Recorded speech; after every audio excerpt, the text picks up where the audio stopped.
नमस्कार साथियों, स्वागत है आपका द पल्लवी एकेडमी में। और मैं पल्लवी गौड़ एक बार फिर से उपस्थित हूँ आपके बीच में एक नए टॉपिक के साथ। तो वीडियो पर आगे बढ़ने से पहले जल्दी से मेरे चैनल को सब्सक्राइब कर लें, मुझे ढेर सारे लाइक करें और शेयर अवश्य करें। तो बच्चों, मैं आज इस वीडियो में आपको जो आपकी कक्षा 10 की क्षितिज की पुस्तक है, क्षितिज भाग 2, उसके जो काव्य खंड का जो दूसरा पाठ है, राम लक्ष्मण परशुराम संवाद, इस पाठ के प्रश्नोत्तर को के विषय में जानकारी दूंगी और इनके प्रश्नों के उत्तरों को आपके सामने सरल भाषा में हल करके बताऊंगी।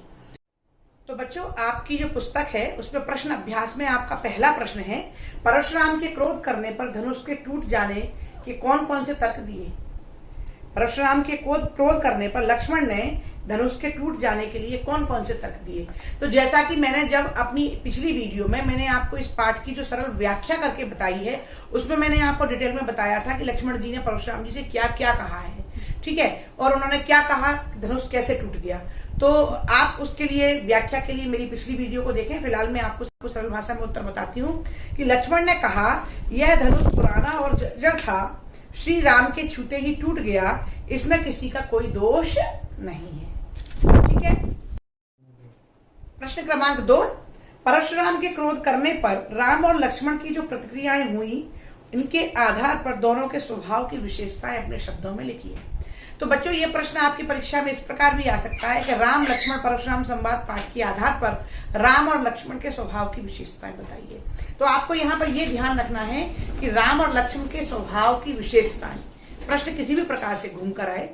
तो देखिए, इस पाठ के आधार पर आपको मैंने व्याख्या में बताया है कि राम जी परशुराम जी के प्रश्नों का उत्तर बड़े ही शांत स्वभाव से दे रहे हैं, बिना क्रोध किए दे रहे हैं, जबकि वहीं पर लक्ष्मण जी क्रोध में आकर और व्यंग करते हुए परशुराम जी का सामना कर रहे हैं। तो इस प्रश्न का उत्तर होगा कि राम, पहले हम राम के स्वभाव की विशेषताएं बताए हैं। तो राम विनम्र, धैर्यवान, बड़ों का सम्मान करने वाले, मृदुभाषी थे। ठीक है, राम विनम्र, धैर्यवान, वीर, बड़ों का सम्मान करने वाले, मृदुभाषी थे। और लक्ष्मण उग्र स्वभाव वाले और गलत का विरोध करने वाले थे। लक्ष्मण का स्वभाव क्या है? उग्र स्वभाव वाले और गलत बात का विरोध करने वाले थे। तो इस प्रकार से मैंने यहाँ पर आपको राम और लक्ष्मण की विशेषताएं बताई है। यहाँ पर ये दो तोते हैं, उनकी आवाज आपको आ रही होगी, तो आप उससे डिस्ट्रैक्ट ना हो, विषय पर ध्यान दें। प्रश्न क्रमांक 3, लक्ष्मण और परशुराम के संवाद का जो अंश आपको सबसे अच्छा लगा, उसे अपने शब्दों में संवाद शैली में लिखिए। तो देखिए, ये आपकी स्वेच्छा का उत्तर है कि आपको मैंने जो व्याख्या बताई, उस वीडियो को जाकर सुने और उस व्याख्या में सबसे अच्छा जो आपको पार्ट लगा, जिसमें लक्ष्मण और परशुराम ने जो बात की है, उसमें आपको जो बातें सबसे अच्छी लगी, उनको संवाद शैली में लिखना है। ठीक है, तो ये आपका स्वेच्छा का उत्तर है। प्रश्न क्रमांक 4, परशुराम ने अपने विषय में सभा में क्या क्या कहा, निम्न पद्यांश के आधार पर लिखिए। तो यहाँ पर आपके सामने 5 लाइनें दी गई हैं, है ना। इनका आपको अर्थ लिखना है कि इन पंक्तियों में परशुराम जी ने अपने बारे में क्या क्या कहा है।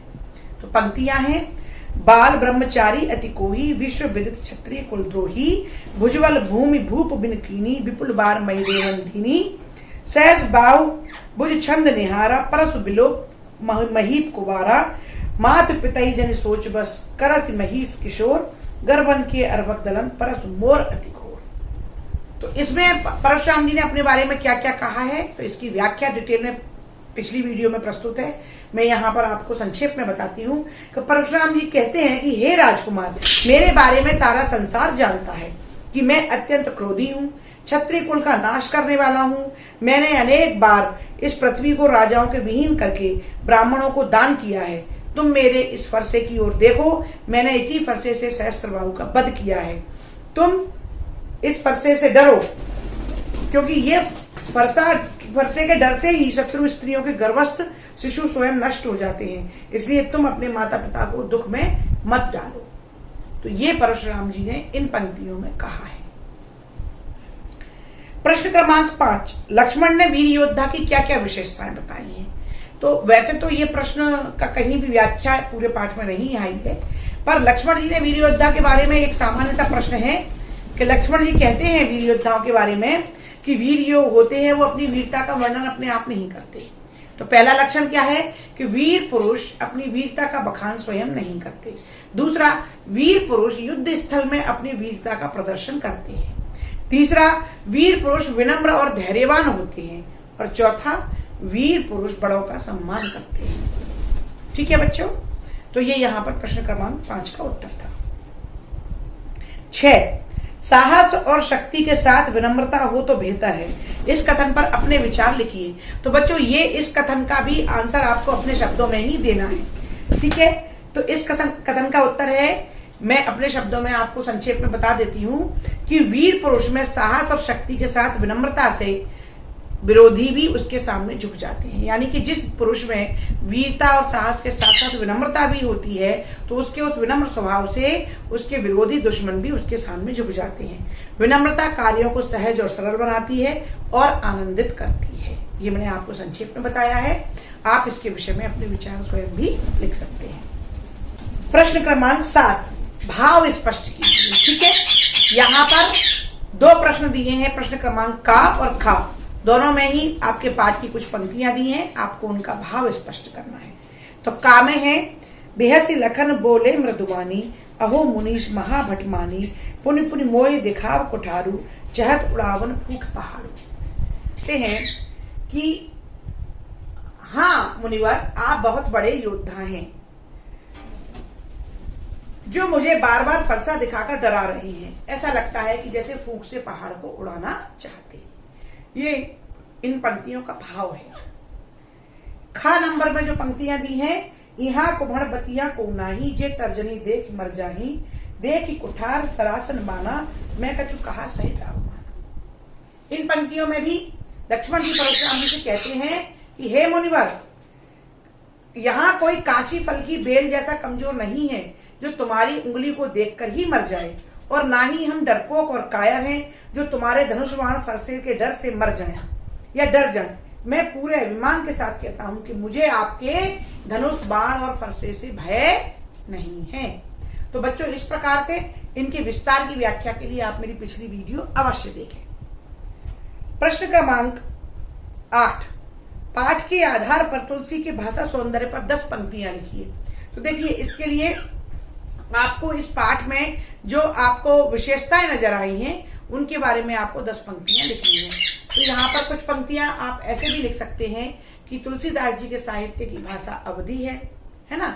इस पाठ में दोहा और चौपाई छंद का प्रयोग हुआ है। इस पाठ में अनुप्रास, उपमा इत्यादि अलंकारों का प्रयोग हुआ है। इस पाठ में वीर, शांत और रौद्र रस का प्रयोग हुआ है। इस प्रकार से आप यहाँ पर 10 पंक्तियां लिख सकते हैं। प्रश्न क्रमांक 9, इस पूरे प्रसंग में व्यंग का जो अनूठा सौंदर्य है उदाहरण के साथ स्पष्ट कीजिए। यहाँ पर इस पाठ में जगह जगह व्यंग पूर्ण बात कही गई है। जैसे कि एक तो यही है कि बहुधनुई तोरी लड़काई, कबौन असिरस कीन गुसाई, है ना। यही धनु पर ममता कही है, तू सुन रसाई का ब्रह्मकुल केतु। एक तो यहाँ पर व्यंग हुआ है। दूसरा उन्होंने कहा है कि बेहसी लखन बोले मृदुवानी, अहो मुनीस महाभटमानी। तो यहाँ पर भी बेहस कर व्यंग करते हुए कहते हैं कि हाँ मुनिवर, आप बहुत बड़े योद्धा हैं। तो इस प्रकार से इस पाठ में जगह जगह व्यंग का प्रयोग हुआ है। प्रश्न क्रमांक 10, निम्नलिखित पंक्तियों में प्रयुक्त अलंकार पहचान कर लिखिए। तो का नंबर की जो पंक्ति है, बालक बोली बधो नहीं तोई, तो इसमें बा वर्ण की आवृत्ति हो रही है बच्चों। बार बार बा, बालक, बोली में भी बा और बधो में भी बा।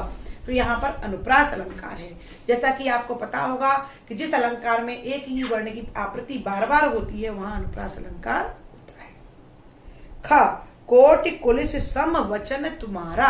तो कोटि और कुलिस, इन दोनों ही शब्दों में क वर्ण की आवृत्ति हुई है। तो यहाँ पर तो अनुप्रास अलंकार है, लेकिन आगे आया है सम वचन तुम्हारा, कोटि कुलिस सम। तो सा सी सम, बताओ बच्चों किस अलंकार की पहचान है? उपमा अलंकार की। यानी कि जहां पर एक वस्तु उपमेय की तुलना उपमान से की जाती है और साथ ही सम साधारण वाचक शब्दों का प्रयोग होता है, वहां उपमा अलंकार होता है। तो इस प्रकार से यहाँ पर अनुप्रास और उपमा अलंकार है। तो बच्चों, इस प्रकार से मैंने आपको आपके क्षितिज भाग 2 के पाठ 2 राम लक्ष्मण परशुराम संवाद के प्रश्नों का बड़े ही सरल और संक्षेप रूप से आपको उत्तर बताए हैं और आप इन उत्तरों को अपनी कॉपियों में लिखें और आप इस वीडियो को बार बार देख कर इन्हें यहीं पर याद करें। ये आपकी परीक्षा के लिए बहुत ही महत्वपूर्ण है। मैं अपनी अगली वीडियो में और फिर से आपके सामने किसी नए पाठ के प्रश्नों का हल अथवा किसी पाठ की व्याख्या के साथ में उपस्थित होंगी। मेरी वीडियो को लगातार देखते रहिए और उसके लिए मेरे चैनल को जल्दी से सब्सक्राइब करें, मुझे ढेर सारे लाइक करें और बच्चों शेयर अवश्य करें। आपके उज्जवल भविष्य के लिए बहुत बहुत शुभकामनाएं। धन्यवाद।